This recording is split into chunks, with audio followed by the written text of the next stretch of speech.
ఇంక నేను ఈ ఊళ్ళో ఉండను, వెళ్ళిపోతానత్తమ్మా. నానమ్మా వెళ్ళిపోదాం పదా. పోండి, మీరు పోతే సగం దరిద్రం పోతుంది. అసలు ఎవర్రమ్మన్నారు వీళ్ళని? సత్యవతి లేదు, చేతి కిందికి పిలిపించానని అబద్ధం చెప్పింది. అసలు విషయం అర్థమైంది. వీళ్ళెంత త్వరగా పోతే వాడు నేను అంత ప్రశాంతంగా ఉంటాం. రేయ్, ఏంటి వెళ్తానని చెప్పి బెదిరిస్తున్నావేంటి? సిగ్గులేదు నీకు? వెళ్ళు బయటికి.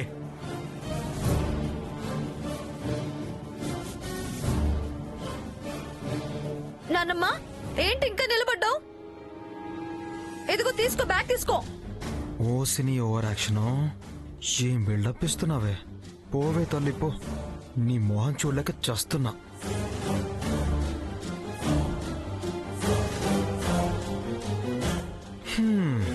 47కి టైం అవుతున్నట్టుంది, చెక్కేయండి.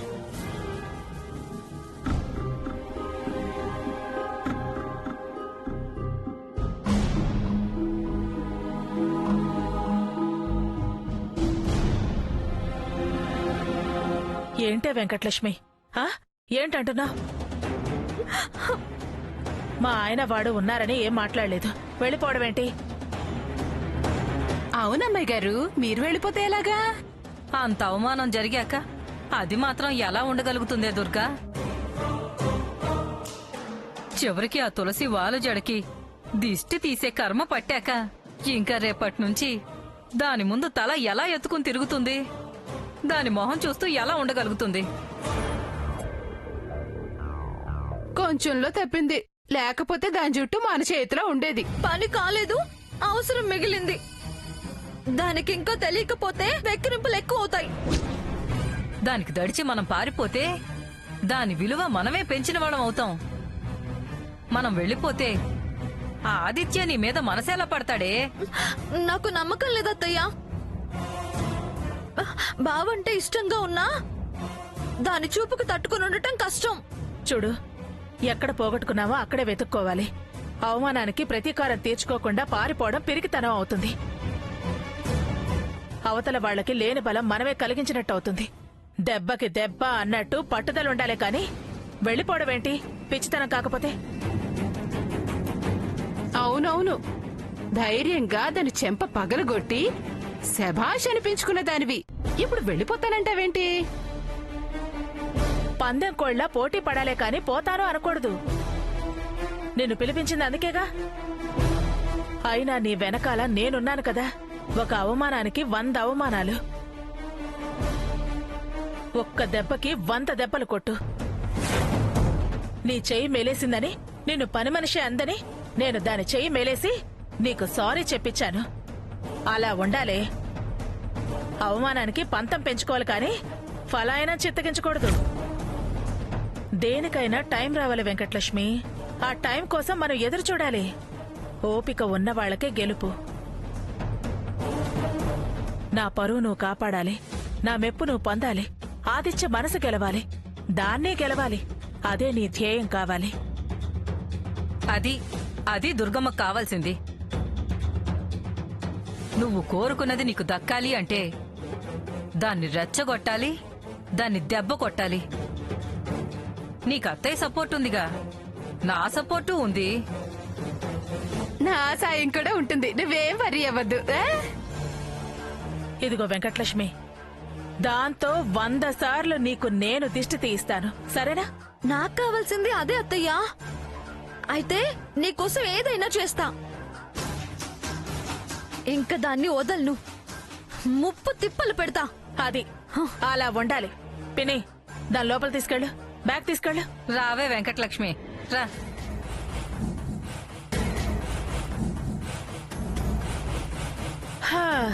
అయ్యో రామ, నువ్వు వెళ్ళి పంచుడు.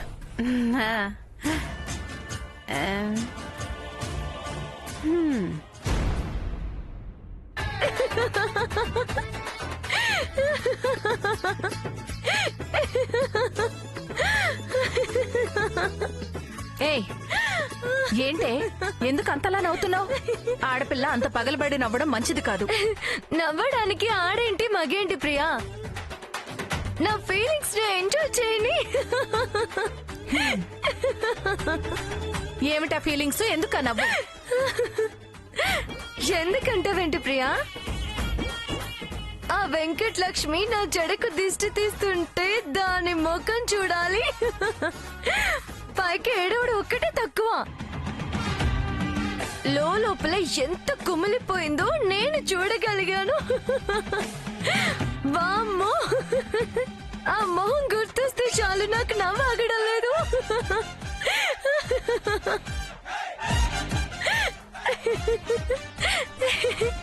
సీరియల్స్ లో ఫ్లాష్ కట్స్ లాగా మళ్ళీ మళ్ళీ ఆ ఏడుపు మొహమే కనిపిస్తుంది. పాపమే, ఆ పిల్లని చూస్తే జాలేసింది. ఆ సాయమ్మ సత్యవతి తప్పుకి నువ్వు ఆ వెంకటలక్ష్మికి శిక్ష వేశావు. పైగా ఏడ్చిందని నవ్వుతున్నావు. అవతల వాళ్ళ బాధను చూసి సంతోషపడ్డం అంత మంచిది కాదు. హలో, అదేమన్నా తక్కువ చేస్తుందా ఏంటి? సందు దొరికితే నన్ను ఏడిపించాలని చూస్తుంది. నిజంగా నేను ఆ వెన్న తినుంటే గనుక నాకు వాలు చెడు కాదు, గొర్రె తోక మిగిలేది. ఆ సత్యవతిని సాయమ్మ కలవడం, గుసగుసలాడడం, సైగలు చేయడం, ప్రసాదాలు పంచే దగ్గరికి వెళ్లడం, అక్కడ ఏదో మాయ చేయడం, మనం కూర్చున్న దగ్గరికి ప్రసాదాలు పంపడం, మళ్ళీ సాయమ్మకి సైగలు చేయడం, ఆ వెంకటలక్ష్మి సత్యవతులు నేను ప్రసాదం తిన్నానని షేక్ హ్యాండ్లు ఇచ్చుకోవడం, ఆ ఇకైకలు ఆ పక్కపక్కలు అన్ని గమనించే కావాలనే కళ్ళు మూసుకుని ఉన్న ఆ దొంగల్ని పట్టా, తోడు దొంగల్ని యువతలు వేశాను. వాళ్ళు తీసుకున్న గోతిలో వాళ్లే పడ్డారు. అయినా తులసి ఎదురు పడ్డప్పుడల్లా పంచాయతీకి దిగేది ఆ పిల్ల. తనేం తక్కువ చేయలేదు. అందుకే ఆ పిల్లకి బుద్ధి రావాలని తులసి అలా చేసింది. మీరు అలా మాట్లాడతారేంటండి? సామయ్య కరెక్ట్ గానే మాట్లాడుతున్నాడు. నువ్వేంటి ప్రియా ఆ తప్పుడు దాన్ని వెనకేసుకుని వస్తున్నావు? దానికి నేను చేసిందే కరెక్ట్. మగ్గంతో పెట్టుకుంటే నేతే అని అర్థమయ్యేటట్టు చేశా. అయినా తులసి మీద తన జడ మీద ఆ పిల్ల ఏడుపేంటి? నీకు తెలియదు పిచ్చి ప్రియా, ఈ జడ కత్తిరింపు కార్యక్రమం అంతా ఆ పెద్ద మంగళగిరి ఈ చిన్న మంగళగిరి ప్లానే. వాళ్ళకి ఈ దుర్గమ్మ సపోర్ట్. ఈ విషయాలన్నీ ఆ సాయమ్మ ఎక్కడ బయట పెడుతుందోనని మీ వదిన అలా తొందరపడింది. వదిలే వదిలే అని ఆ వెంకటలక్ష్మితో నా జడకు దిష్టి తీయించింది. ఇంకే తీయించిందిగా, వదిలేసేయ్. ఏంటి వదిలేది? అది అన్నింటిలో నేను ఓడిపోవాలని ఎంత ప్రయత్నం చేసిందో నీకు తెలుసా? ఉట్టి కొట్టేటప్పుడు కృష్ణమాల పడుతుంటే బావా రా బావా అని లాక్కెళ్ళింది దండ కోసం. డాన్స్ చేస్తుంటే గాజు పెంకులు వేసింది తెలుసా నీకు? దాన్నంత తేలిగ్గా వదులుతానా నేను? నువ్వు దాని గురించి ఆలోచిస్తున్నావు. వదిన ఎంత రగిలిపోతుందో ఏం చేస్తుందో అని నాకెంత భయంగా ఉందో తెలుసా? పడగలు నేలకు కొట్టుకోవడం తప్ప వాళ్ళన్నేమీ చేయలేరు. నీ కోసం తగ్గాను, ఆవిడ్ని గెలిపించాను. ఎలా గెలిచిందో ఆత్మ పరిశీలన చేసుకుంటే జన్మలో నా జోలికి రాదు. నీకు మా వదిన సంగతి తెలియదు. ఏం చేస్తుంది? ఏం చేస్తుంది? నా సంగతి నీకు తెలియదు ప్రియా. ఏం చేస్తుంది?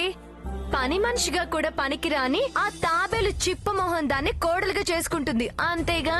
తాబేలు మొహమో పని మనిషో నీకెందుకే? ఆ పిల్ల మీద నీ ప్రతాపం ఏంటి?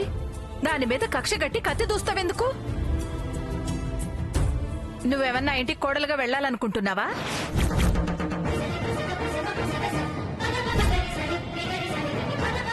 చెప్పవే, నీకా ఇంటికి కోడలుగా వెళ్లాలనుందా?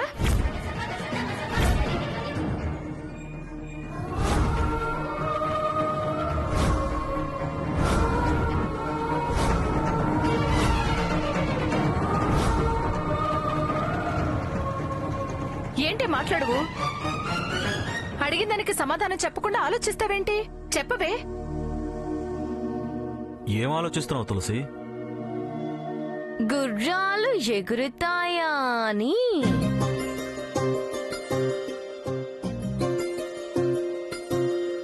ఏయ్, మాట దాటేకు, సూటిగా చెప్పు.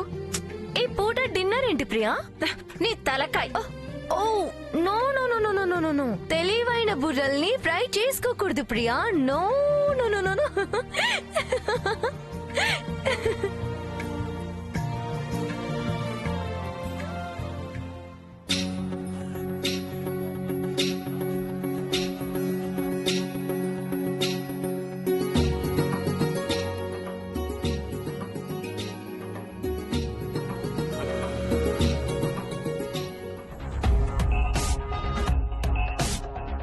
తులసి ఉట్టి పోటీలో గెలిచింది. అనవసరమైన వెంకటలక్ష్మి గొడవలో పడి కంగ్రాట్స్ కూడా సరిగ్గా చెప్పలేకపోయాను. ఎందుకో దాన్ని ఒకసారి కలిసి మాట్లాడాలనుంది. ఎలా అయినా తులసిని కలవాలి. ఇప్పుడు వెళ్ళి దాన్ని సర్ప్రైజ్ చేస్తే పప్పులా ఫీలింగ్ పోయి హీరో ఇమేజ్ వస్తుంది. నా ఫీలింగ్స్ కూడా తెలుస్తాయి.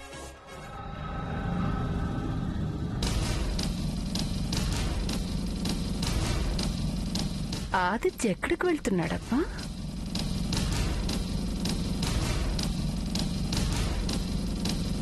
ఏంటి వాళ్ళింటి ముందు తచ్చాడుతున్నాడు?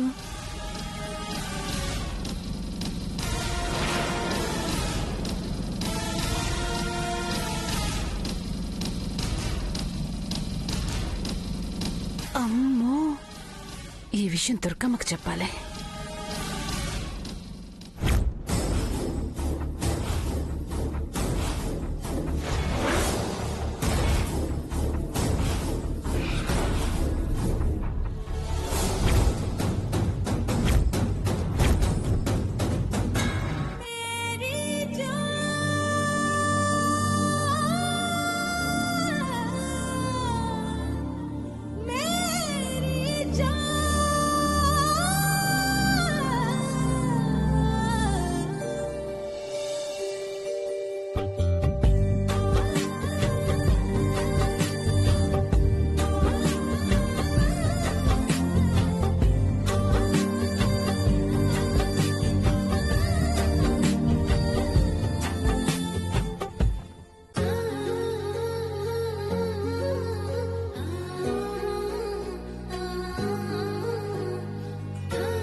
ఏరా పప్పు, నీకు నా కళ్ళు మూసేంత ధైర్యం ఎప్పుడొచ్చిందిరా?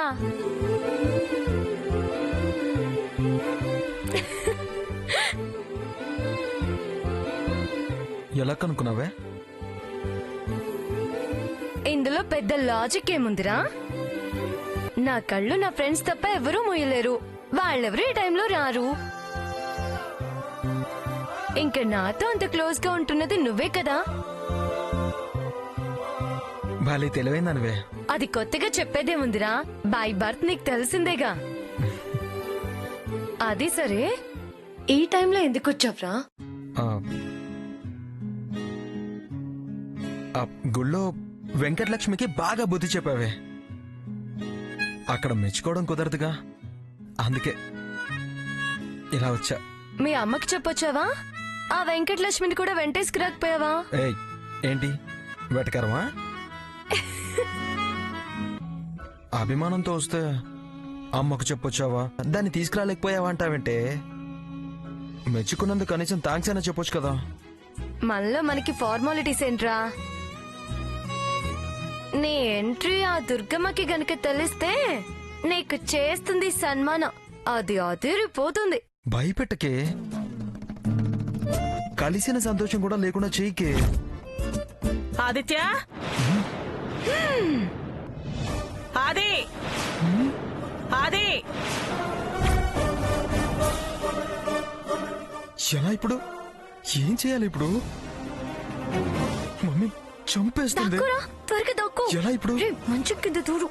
దాక్కు, దాక్కు, దాక్కు. ఆదిత్య, వదినా, ఆదిత్య మా ఇంటికి రాలేదు వదినా. నువ్వు ఆ మాట కాకపోతే వచ్చాడు అని చెప్తావా? ఆది,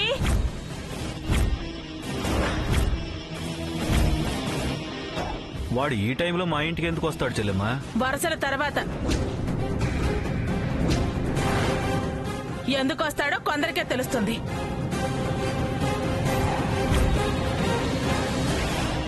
ప్రియా, నీ కూతురు ఎక్కడా? అది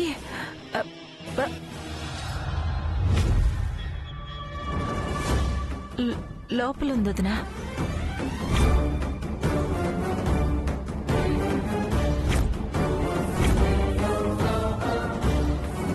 అర్థమైంది.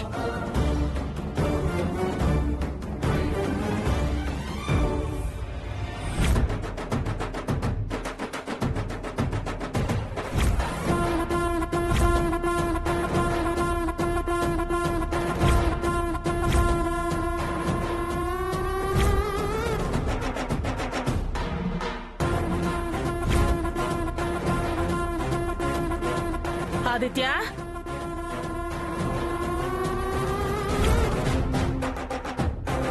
ఏంటి దుర్గమ్మా, ఎక్కడున్నావనుకుంటున్నావు? ఇది మా ఇల్లు. ఆదిత్య ఇక్కడెందుకుంటాడు? పిచ్చి ముదిరి, అయ్యో, ఎప్పటి నుంచి? అసలే పిచ్చి వెధవ. వాడికి పిచ్చి ప్రమాదం. రాత్రిపూట ఎక్కడికెళ్ళాడో ఏంటో.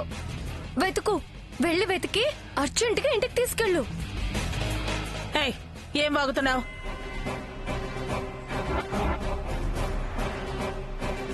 ఓ, ఆడవేషాలు వేసే పిచ్చేమైనా పట్టిందా? ఇది నా ఫ్రెండ్ కాదర్ ఉన్నాసా బేగం.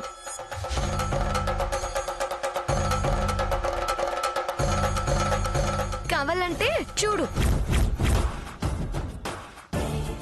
బేగం, అటు తిరగవే. అతి తెలివితేటలు ప్రదర్శించుకో.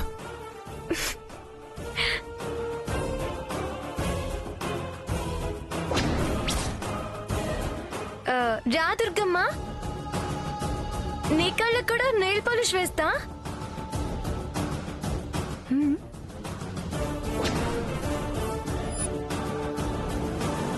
నీ పాలిషులు మాలిషులు నాకేం అవసరం లేదు.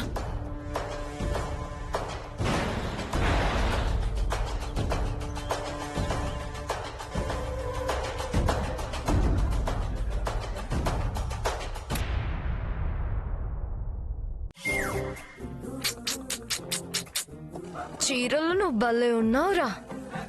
కంటిన్యూ చేయరాదు? నిన్ను చంపుతా. ఈ టైంలో వేళాకోళం ఏంటే? ముందు ఎలా వెళ్ళాలో చెప్పు. ఆగరా, అప్పుడే విప్పుకు. బయటికి వెళ్ళి చూసొస్తా.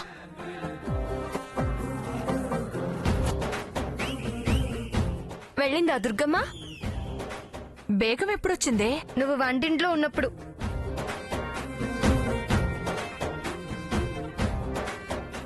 బేగం వచ్చిందన్నది ముఖ్యం కాదు.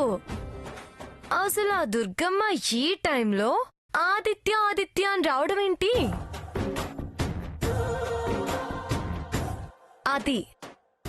అది ఆలోచించండి.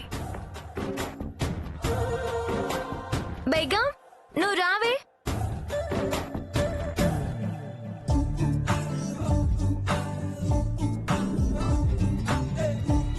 మీరు ఆలోచిస్తూ ఉండండి, నేను నిన్ను పంపించొస్తా. రా బేగం, రా రా రా.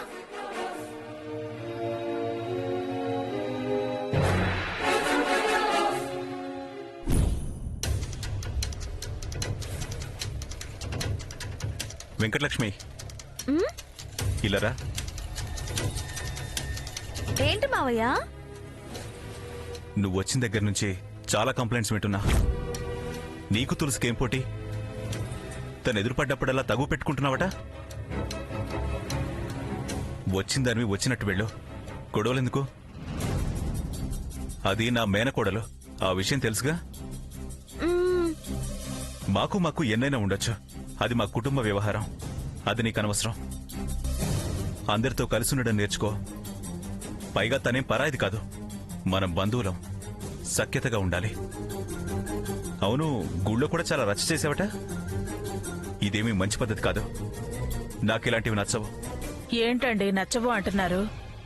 గొడవలు అవి నచ్చవు, పద్ధతిగా ఉండు వెంకటలక్ష్మి అని మంచి మాటలు చెప్తున్నారు అత్తయ్య. పైగా ఆ తులసి పరాయి పిల్ల కాదు, నా మేనకోడలు, మన బంధువు. సఖ్యతగా ఉండాలని పద్ధతులు చెప్తున్నారు అత్తయ్య. గుళ్ళో గొడవలేంటి తప్పు కదా అన్నారు. మావయ్య గారు చాలా పద్ధతి గల మనిషిలా ఉన్నారు. ఎంత చక్కగా ఉండాలో, ఎలా మంచి అనిపించుకోవాలో చక్కగా చెప్పారు. ఎంతైనా పోలీస్ ఆఫీసర్ కదా, క్రమశిక్షణ గురించి వివరంగా చెప్పారు. ఇదేం తప్పు చేసిందండి దీనికి పాఠాలు చెప్తున్నారు? అదే ముందు దీన్ని రెచ్చగొట్టింది. రౌడీలాగా చేతులు మెలేయటం, వెక్కరింపు మాటలు మాట్లాడటం పద్ధతేనా? దీనికి పద్ధతులు నేర్పడానికి గుళ్ళో రచ్చ చేసింది అది. మీకు చేతనైతే దానికి చెప్పండి బుద్ధి, దానికి పెట్టండి గట్టి, దీనికి కాదు.